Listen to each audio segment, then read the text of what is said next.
Normally you can only put armor on your head in Minecraft, but here's a space helmet in the vanilla game. And here's a literal circle in Minecraft where everything is square.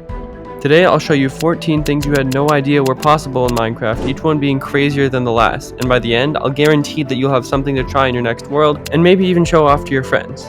Before we dive in, remember to head down and hit that subscribe button. We're trying to hit 1,000 subscribers by the end of May. Now let's dive in. Starting off, we all know the items that are normally unobtainable in survival, like command blocks or barriers. And there's one that you see every time you play the game, but you probably don't even know it exists. And I'm not talking about uncraftable potions or enchanted books with nothing on them, but instead this item right here. This is the knowledge book, and it's the little thing you see every time you need to find a crafting recipe in survival. The command to get this is in the description, but it's pretty simple, just /give yourself a knowledge book. Next, there's something that's kind of annoying to craft, TNT. And there's a way to break Minecraft rules and get as much of it as you want for completely free. By building this weird contraption, you can literally get infinite TNT. I have no idea why a coral fan block makes TNT spawn twice, but it can be really useful for everything from making a huge hole to decimating a village. Speaking of villagers, after the village update, there are different types of villagers for different biomes. We all know the ones like oak, spruce, acacia, and desert, but there's one more that's in the game and most people don't even know about it. This is the swamp villager, and it can't spawn naturally in the game, I'm pretty sure. Looking at it, I can see why Mojang didn't put it in the game though, but it would have been pretty cool to discover a swamp village. Now, as you saw at the beginning, this is a real space helmet in vanilla Minecraft. If I go into my inventory, you can see that this is really just a glass block, but how did I put it on my head? Normally you can't put things that aren't armor on your head, but with the replace item command, you can put anything you can think of on the player. But space helmets aren't the only trick you can do with this command. The developers at Mojang also made a unicorn horn with an end rod and a bone that goes in your mouth like a dog bone. Next, we have something that more experienced Minecraft players know. I'm pretty sure most of you guys watching right now speak English, so that's what your game is in. But, and I'm not sure if this works on Bedrock Edition, if you change your language, if you look closely, you might see that some stand out. Take, for example, Pirate Speak. This changes every item in the game to something more amusing than before. There are also some other languages Mojang added, but I'll leave those for you to discover. For number 5, we have something that I only found after years of playing Minecraft, even though it's actually really simple. I mentioned this in my last video, but when you go into Spectator mode, you might think the game mode's only purpose is to fly through blocks. But that's not all it can do. If you scroll your mouse wheel, I'm not sure if it's up or down, you can fly really fast or really slow. This is helpful if you're trying to get to an exact point or explore your world really quickly. Now, with number 6, we have the last of the simpler secrets. And what you're seeing right now might look like an ordinary chest, but it's anything but that. If I try to right click it and open it, you can see that this message appears saying it's locked, like I've installed some mod. But this is completely in vanilla Minecraft. In the description you can find the command for this, and you can even give the name of an item to open it with, like this tripwire hook I renamed Key. With all this in mind, it's interesting that Mojang gave so much detail to some features that might never even be used. This certainly is not possible in survival. But while that isn't very helpful in playing the game, this next secret is really useful to get you out of tight situations.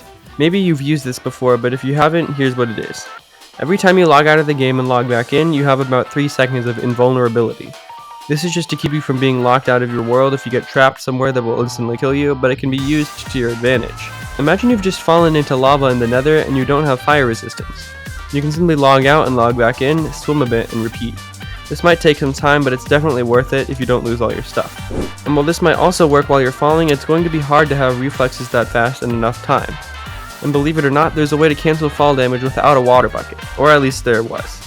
Back in 1.19.2, if you jumped while holding the spacebar and pressed shift at the last second, you could cancel all of your fall damage. It's sad that Mojang removed this after that version, but it's fun to try.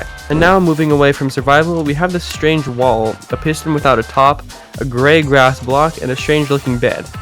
All of these weird blocks are actually in the vanilla game, and they're all because of one item, the debug stick. In my other video I went over what it does, but it's pretty simple.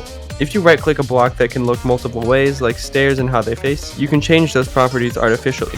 For example, instead of placing a block next to this wall to extend it, I could just use the debug stick. It's mainly used in creative builds, but it's cool to know about. And on the topic of weird looking things, we have this full circle in vanilla Minecraft. And the way to make it is actually pretty simple, even though there are some commands.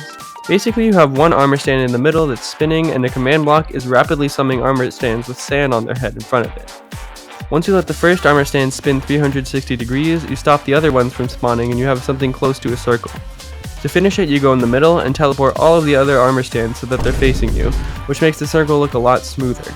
This is heavily inspired by a video from Mysticat, which you should check out after this. Moving on to a part of the game that seems boring at first, we have slimes. Their only purpose is to fight you, and the bigger ones usually do a better job than the little ones. But when you see one this big, you might as well give up. It turns out that in the game, the size of slime isn't just limited to the smaller ones, meaning that with commands you can make a gigantic slime. If you want to trick your friends, the command is in the description. Just be careful or else you'll have too many slimes to handle. And if that does happen, you'll need a way to hide, and this next trick is perfect for that, or even trolling your friends. If you have an ender pearl on you, instead of just teleporting with it, you can actually glitch through any 1 block thick wall. The way to do this is just by sprinting and looking at the corner of it where it meets the ground and throwing the ender pearl. It might take a few tries, but this works in at least 1.20.6, which is what I'm playing right now. And finally, for our last secret, we have the best of them all. This is the ender dragon, and it has so much health that there's even a bar at the top of your screen for it. And this is an arrow one-shotting it. With this huge machine up here, you can shoot a single arrow so fast that it kills the dragon in one hit. And while it may be really hard to build and hard to get the dragon in the right position, it's really cool to know that this is even possible in the first place. And that's it. 14 secrets that most people don't know about Minecraft. If you enjoyed, please remember to subscribe and like the video, and I'll see you in this video where I go over some crazy Minecraft optical illusions.